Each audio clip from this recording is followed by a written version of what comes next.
नमस्कार दोस्तों, आपके अपने YouTube चैनल ईश्वर कृपा में आप सभी का बहुत बहुत स्वागत है। जय एकादशी माघ महीने के शुक्ल पक्ष की एकादशी को कहते हैं। इस दिन भगवान विष्णु की पूजा करने से आपको संपूर्ण फल की प्राप्ति होती है और आपके ऊपर ईश्वर की कृपा बनी रहती है। इस दिन एकादशी का व्रत किया जाता है और विष्णु भगवान के साथ माँ लक्ष्मी की भी पूजा होती है। आइए आपको बताते हैं कि कब है जया एकादशी, साथ ही जानते हैं तिथि और महत्व के बारे में। जया एकादशी का व्रत 8 फरवरी को रखा जाएगा और इस दिन भगवान विष्णु के साथ ही माँ लक्ष्मी की भी पूरे विधि विधान से पूजा की जाएगी। माघ मास के शुक्ल पक्ष की एकादशी तिथि को जया एकादशी कहते हैं। मान्यता है कि जया एकादशी पर विष्णु जी की पूजा से जीवन में सुख समृद्धि आती है और सभी कार्यों में आपकी जय होती है, यानी कि आपको सफलता प्राप्त होती है। इस व्रत में खान पान के नियमों का पालन बहुत जरूरी है। नियम न मानने से पूजा सफल नहीं होती और व्रत भी टूट सकता है। आइए आपको बताते हैं जया एकादशी की तिथि कब से कब तक है और साथ ही महत्व और व्रत के नियम भी जानेंगे। जया एकादशी का व्रत 8 फरवरी 2025 शनिवार को है। यह माघ महीने के शुक्ल पक्ष की एकादशी है। एकादशी तिथि 7 फरवरी रात 9:26 से शुरू होगी। 8 फरवरी रात 8:15 पर समाप्त होगी। इसलिए व्रत 8 फरवरी को रखा जाएगा। व्रत का पारण 9 फरवरी को किया जाएगा। आइए अब जानते हैं जया एकादशी व्रत में क्या खा सकते हैं। जी हाँ, जया एकादशी व्रत में खाने पीने को लेकर कुछ नियम बताए गए हैं जिनका पालन बहुत जरूरी होता है। पूरा लाभ पाने के लिए इन नियमों का पालन करना बहुत जरूरी होता है। व्रत के दौरान शकरकंदी कुट्टू के आटे से बनी रोटी खा सकते हैं। दूध, दही और फल भी खा सकते हैं। भगवान विष्णु को पंचामृत का भोग जरूर लगाना चाहिए, फिर उसे प्रसाद रूप में ग्रहण करना चाहिए।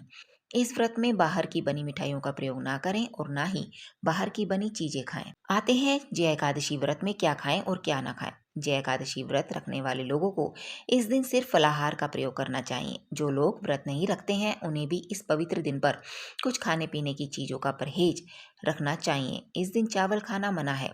अनाज और नमक भी नहीं खाना चाहिए। लहसुन, प्याज और मसूर दाल भी वर्जित है।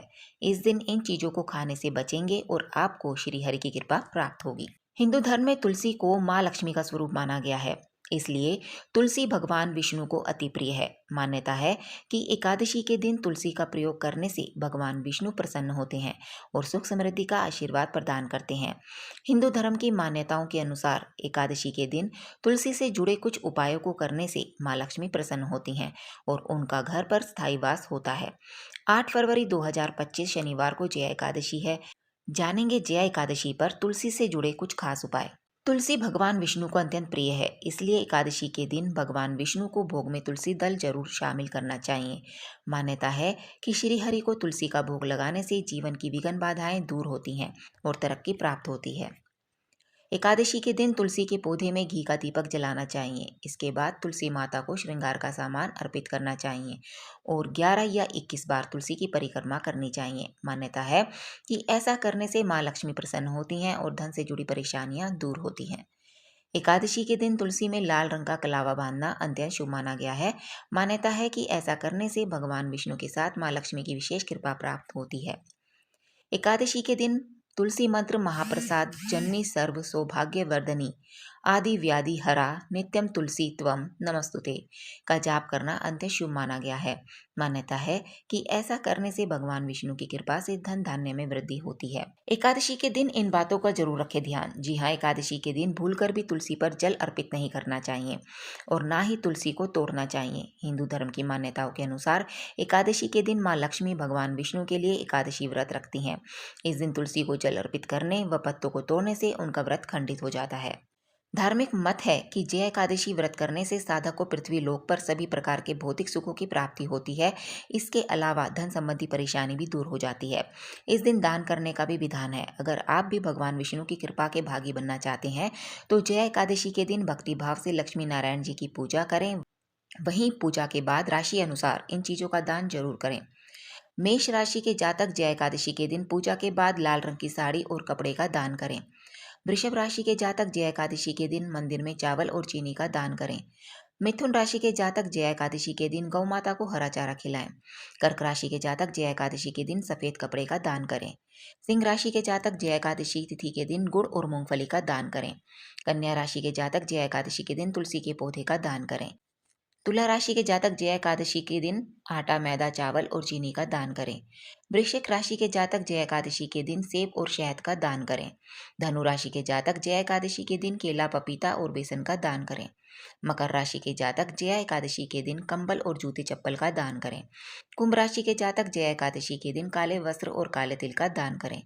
मीन राशि के जातक जया एकादशी के दिन पीले रंग के वस्त्र और पीले फल का दान करें। अब आते हैं जया एकादशी की व्रत कथा पर। भगवान कृष्ण ने महाराज युधिष्ठिर को इसके बारे में बताते हुए कहा था कि एक बार इंद्र की सभा में अप्सराएं नृत्य कर रही थी। सभा में प्रसिद्ध गंधर्व पुष्पवंत, उसकी लड़की पुष्पवती तथा चित्रसेन की स्त्री मालिनी और उसका पुत्र माल्यवान भी थे। उस समय पुष्पवती माल्यवान को देखकर मोहित हो गई और काम का भाव उसके मन में जाग गया। उसने अपने रूप, सौंदर्य, हाव भाव से माल्यवान को कामासक्त कर दिया। पुष्पवती के आदित्य स्वरूप के कारण माल्यवान भी कामासक्त हो गया। दोनों कामासक्त होकर यौन क्रियाओं से लिप्त हो गए। उन्हें अलग करने के लिए राजा इंद्र ने दोनों को बुलाकर नाचने का आदेश दिया। इंद्र का आदेश सुनकर दोनों ही नाचने तो लगे, लेकिन कामातुर होने के कारण सही से नृत्य नहीं कर पा रहे थे। इंद्र सब समझ गए और उन्होंने क्रोधित होकर दोनों को श्राप दे दिया कि तुम दोनों स्त्री पुरुष के रूप में मृत्यु लोक में जाकर पिशाच का रूप धारण करो और अपने कर्मों का फल भोगो। इंद्र के शाप के कारण दोनों हिमालय पर पिशाच बनकर दुखपूर्वक अपना जीवन व्यतीत करने लगे। दोनों को पूरी रात नींद नहीं आती थी। एक दिन पिशाच ने अपनी स्त्री से कहा, ना मालूम हमने पूर्व जन्म में ऐसे कौन से पाप किए हैं जिससे हमें इतनी कष्टदायी पिशाच योनि प्राप्त हुई है। तभी एक दिन अचानक दोनों की भेंट देवर्षि नारद से हो गई। देवर्षि ने उनसे दुख का कारण पूछा तो पिशाच ने यथावत वे संपूर्ण बातें कह सुनाई जिनके कारण पिशाच योनि प्राप्त हुई थी। तब नारद जी ने उन्हें माघ मास के शुक्ल पक्ष की जया एकादशी का संपूर्ण विधि विधान बतलाकर उसे करने को कहा। नारद के परामर्श से दोनों ने पूरे विधि विधान से जया एकादशी का व्रत रखा और पूरी रात भगवान नारायण का स्मरण करते हुए रात जागते हुए बिता दी। दूसरे दिन प्रातःकाल होते ही भगवान विष्णु की कृपा से इनकी पिशाच देह छूट गई और दोनों फिर से पूर्व शरीर को प्राप्त होकर इंद्रलोक में पहुंच गए। वहां जाकर दोनों ने इंद्र को प्रणाम किया तो इंद्र भी इन्हें पूर्व स्वरूप में देखकर हैरान हो गए और पूछा कि तुमने अपने पिशाच देह से किस प्रकार छुटकारा पाया। तब दोनों ने उन्हें पूरा वृत्तांत सुनाया।